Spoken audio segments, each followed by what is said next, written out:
Bonjour à tous, aujourd'hui on se retrouve pour la présentation un tarot que j'ai reçu des éditions intuitives chez Très Daniel. Je remercie Isabelle qui me l'a envoyé. Il s'agit du After Tarot qui existait en anglais depuis déjà un petit moment chez Los Scarabeo et qui a été traduit du coup en français par les éditions intuitives. Et c'est un tarot que je voulais depuis longtemps. Il existe aussi le Before Tarot, donc là c'est vraiment regarder les arcanes et se dit, bah, elles illustrent ce qui se passerait quelques minutes ou secondes avant l'arcane. Et ici, on a l'after tarot qui est dans, la même idée, sauf que c'est qu'est-ce qui se passe quelques minutes ou secondes après qu'on ait l'arcane. Voilà, c'est hyper intéressant. Donc, il arrive toujours dans une boîte, une petite box, hein. Ce sont toujours des jeux, il y en a qui restent dedans, qui sont au prix, si je ne dis pas de bêtises, ouais, de 24,90 €. Donc, c'est pas excessif pour un jeu, hein. Voilà. Donc, on va regarder ça ensemble. On a le livret ici. Voilà. En français, évidemment.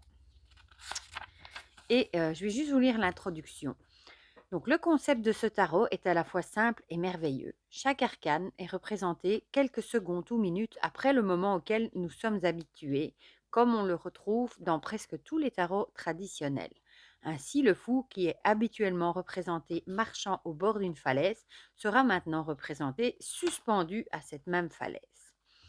Dans l'after tarot, le temps devient aussi important que ce qui est illustré sont les arcanes. Il ne s'agit pas seulement de voir une scène et de laisser notre intuition en trouver le sens, mais il est fait pour encourager le lecteur à penser en avant et en arrière dans le temps et à renforcer sa perception et sa sensibilité. Lorsque dans un tarot traditionnel, le fou se dirige vers un précipice, dans l'after tarot, il est possible de voir ce qui va arriver dans chaque arcane. Il s'agit là d'une vision qui s'avère utile pour différentes raisons. Elle transforme notre perception de l'arcane. Au lieu d'être vue comme une photographie, ce qui se passe dans chaque carte est spontanément interprété comme une histoire, tout comme une situation en évolution ayant un passé, un présent et un futur. Elle suggère et guide notre intuition à tenir compte des liens entre les événements et leurs conséquences. Elle déplace le regard du moi intérieur, du présent vers le futur. Elle fait ressortir les différentes possibilités de l'avenir. Il est vrai que l'After Tarot ne donne qu'une seule image qui décrit donc un seul futur du tarot traditionnel. Mais si l'on imagine côte à côte la carte du tarot traditionnel et celle de l'After Tarot, notre esprit s'emplira de possibilités. On aura alors envie de se demander et maintenant, que va-t-il se passer? Naturellement, ce tarot peut être utilisé comme un tarot classique. La différence temporelle peut être ignorée et la signification des cartes ne sera pas très éloignée de celle des cartes traditionnelles. En effet, l'unicité de ce tarot est de pouvoir passer d'une vision monodimensionnelle du présent à une vision multidimensionnelle du temps, pour ensuite se concentrer à nouveau sur le présent. Voilà, voilà. Alors, on a les arcanes majeures avec, vous voyez, hein, le numéro, le nom, un petit mot qui représente et quelques mots-clés. Et pour les mineurs, on a la même chose. Voilà, voilà. Eh bien, je pense que je vais mettre pause un instant et je vais prendre mon tarot classique. Comme ça, on va comparer les images du after avec un Rider-Waite classique. Me revoilà, j'ai été chercher mon Radiant Rider-Waite. Du coup, comme ça, on va comparer les deux. Ah oui, je ne vous ai pas montré le dos ici qui est magnifique. Franchement, j'adore. Voilà. Donc, ici, on a le After et ici, on a le Radiant classique. Donc, ici, on pourrait se dire, c'est logique, hein, on se dit tout ce qui va tomber en bas de cette falaise. Eh bien, ici, effectivement, il est tombé. Voilà. Et son petit chien est toujours là. Son baluchon tombe. Donc, voilà. Ici, pour le magicien, on voit qu'il a réussi à faire léviter ses objets. La grande prêtresse. Ici, il n'y a pas une énorme différence. L'impératrice, le même. Il y en a où il n'y a pas vraiment... elle est toujours assise, en fait. L'empereur. Ici, il a un bélier près de lui. J'aime beaucoup les couleurs de celui-ci.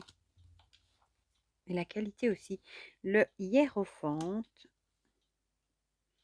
Il est toujours en train d'enseigner, n'a pas bougé. Les amoureux, ici, ils ont l'air de tenter un rapprochement en se donnant la main.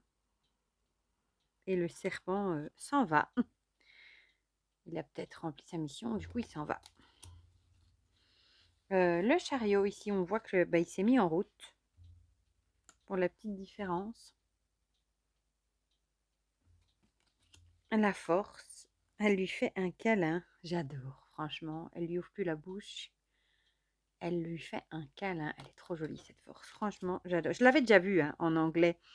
Et j'avoue que j'avais déjà voulu craquer pour le before, donc avant et celui-ci. Mais je pense que je vais craquer pour le before aussi. Je sais pas s'ils l'ont déjà traduit, par contre. Ici, on voit il a un chien et son bâton a l'air de s'être transformé en serpent pour l'ermite. La roue de fortune, ben, logiquement, elle a tourné. On voit que les lettres ont bougé. Hein. La justice. Ici, on voit des gens qui ont l'air de venir demander de l'aide, demander justice, qu'on n'avait pas sur l'autre. Le pendu. Ici, on a une femme qui vient l'aider à lui donner un petit peu à boire. Ici, on a la mort avec... ici, on voit les gens qui pleurent leur mort, du coup. Et le fameux... le pape est mort. On le voit là. Voilà. Celui qui implorait, là, il est mort. Dans la suite des choses. La tempérance. Ici, on voit les couples qui ont changé. Le diable. Bon, ici, on voit qu'ils ont... ils ont fait... ils sont en plein dans l'action. Hein, ils ont, je vous l'ai dit, assouvi leur pulsion. Je ne trouvais plus le mot. Voilà, ils ont craqué. La tour, ici, on voit, elle s'effondre. Pas les bases, mais voilà. Et ici, bon, ils sont par terre. Ils ont l'air inconscients, les deux personnages. L'étoile, ici, elle est plus dans l'eau. On dirait qu'elle se lave. J'adore la couleur de ces illustrations. La lune. On voit une personne qui est arrivée, du coup. Une femme. Et le soleil, elle est excellente. Avec ces deux petits-enfants qui sont en train de s'amuser, là, sous le soleil. Avec le drapeau du cheval, mais il n'y a plus le cheval. Et ici, on a le jugement. On dirait qu'ils sont montés. Ceux qui étaient dans les tombes, ici, montent. J'aime bien l'idée de comparer les deux. Pour voir les différences, justement. Ça fait un peu, on joue au jeu des différences. Le monde, ces bâtons ont changé de place, mais c'est tout. Ouais. Alors, l'as de coupe. Ah, l'oiseau s'en va. La coupe est en dessous et elle a un cœur dans la main. Ici, le 2. Oh, c'est joli. Il y a un rapprochement. Et j'aime bien le petit chat, là. Ici, on a le 3 de coupe. Par contre, là, il n'y a pas écrit que c'est les coupes. Donc, c'est pas le raté avec les coupes. Hein, mais voilà. On a toujours cette idée. En fait, le personnage a tourné et se retrouve derrière. Le 4. La coupe qu'on lui tend, il la renverse. Ici, le 5. On a l'idée, il y a quelqu'un qui se noie et il a l'air d'en avoir rien à caler. Le 6. Ils continuent leur jeu, ici, ils s'encourent. Ici, forcément, hein, le 7, il a fait un choix. Il a pris les bijoux, hein, ce qui valait le plus d'argent. Choix logique si on devait choisir hein, dans les couples là. Le 8, pardon. Ici, on voit une femme qui arrive, qui prend une coupe. Et lui, on dirait, il a envoyé tout valser et il s'en va. Le 9. On vient lui apporter un bon repas. C'est vrai qu'il avait l'air d'attendre un truc là. Le 10.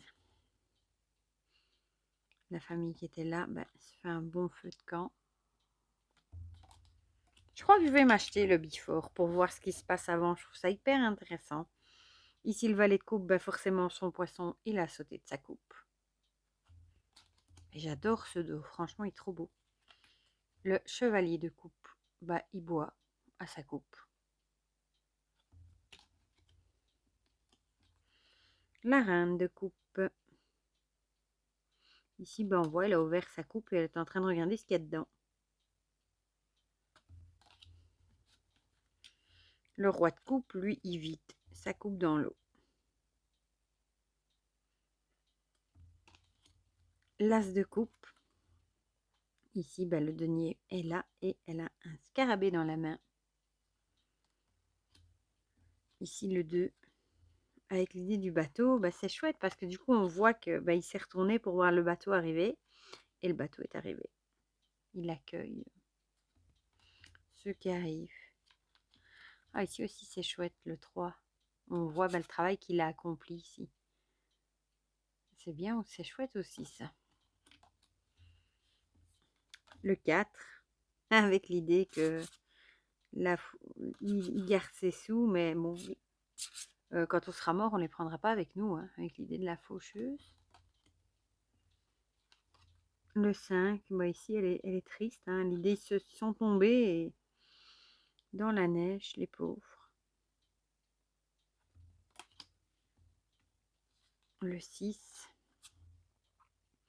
avec l'idée qu'il a donnée aux pauvres, et il y en a d'autres qui viennent, du coup, demander, ou il donne à d'autres personnes.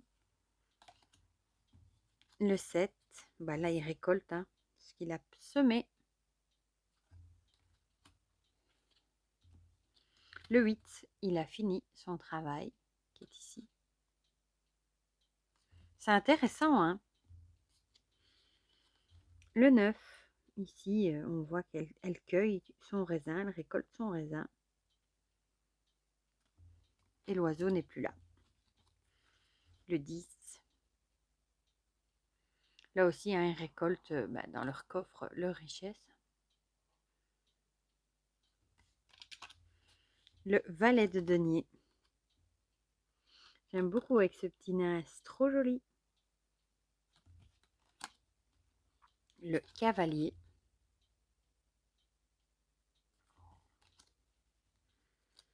La reine. Magnifique. Le lapin, il était là, mais du coup, il a avancé un petit peu.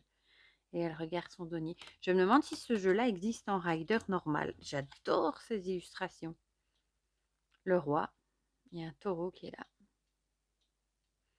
Et il a l'air de s'incliner devant le roi. Ici, l'as de bâton, là, c'est la salamandre qui est montée dans sa main.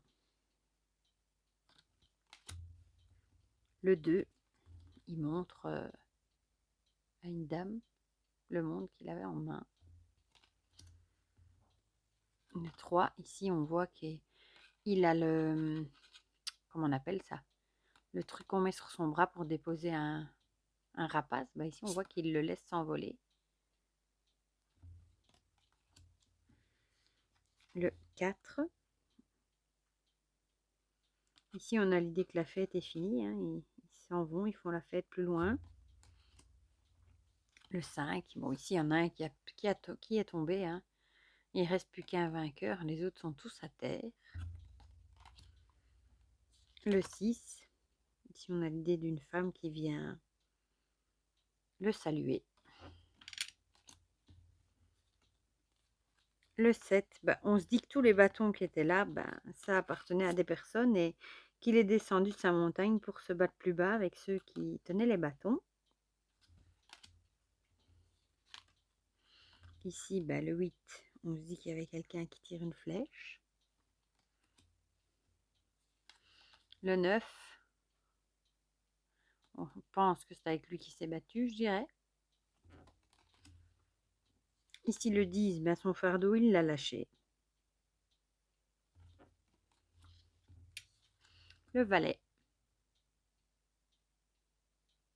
Il continue sa route. Le cavalier. Ah, j'adore avec l'idée du sphinx ici. C'est vrai que là, on voyait des pyramides, c'est chouette. La reine, son petit chat, il a bougé. On dirait qu'il veut se faire la salamandre, le chat.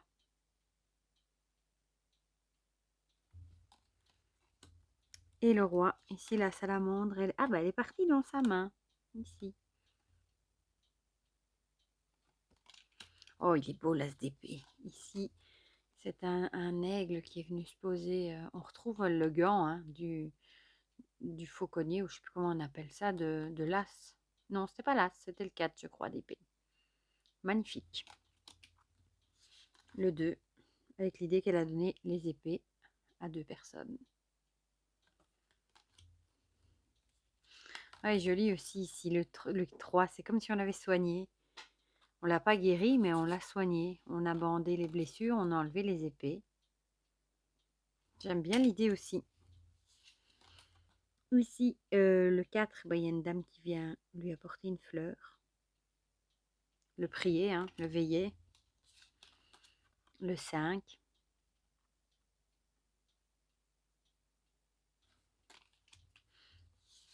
Le 6, ici, on voit qu'ils sont descendus de leur barque. Ils sont arrivés à bon port. Ah, ici, le 7, le voleur, on a l'idée qu'on lui tend un piège et il est tellement occupé à regarder si on ne le suit pas qu'il va tomber dedans. Le 8, quelqu'un qui vient la délivrer. Ouais, le 9, là, on a bien l'idée du cauchemar. Hein, avec cette bête-là qui descend des épées. Le 9, le 10, pardon, là, on a bien l'après. On lui a enlevé les épées et on transporte le blessé ou le mort. Hein. Le page. Ici, on a l'idée d'une famille ou de personnes qui arrivent. Oui, le cavalier, on se dit toujours qu'on dirait qu'il se jette à l'attaque. Hein. Ben ici, voilà. Il se jetait sur un soldat. La reine, ici, elle a un papillon sur son épée. Et pour finir, le roi, avec son oiseau qui est revenu. Et il a planté son épée dans une couronne. Voilà, voilà pour ce magnifique After Tarot. Moi, franchement, j'adore ce dos. Ce jeu est vraiment hyper intéressant, je trouve. J'aime vraiment beaucoup. Et j'ai beaucoup aimé comparer du coup avec les cartes d'un tarot classique. Et je pense que je me laisserai tenter par le Before Tarot dès qu'il sera traduit ou s'il est traduit déjà en français. Voilà, mais du coup, dites-moi dans les commentaires ce que vous en pensez, si vous aussi vous trouvez cette idée intéressante et chouette. Si vous avez ce jeu en anglais, pourquoi pas. Dites-moi tout ça dans les commentaires, comme ça on partage tout ça ensemble comme d'habitude. Et pour le reste, je vous fais plein de gros bisous et on se dit à très vite pour de prochaines vidéos. Bisous, bisous.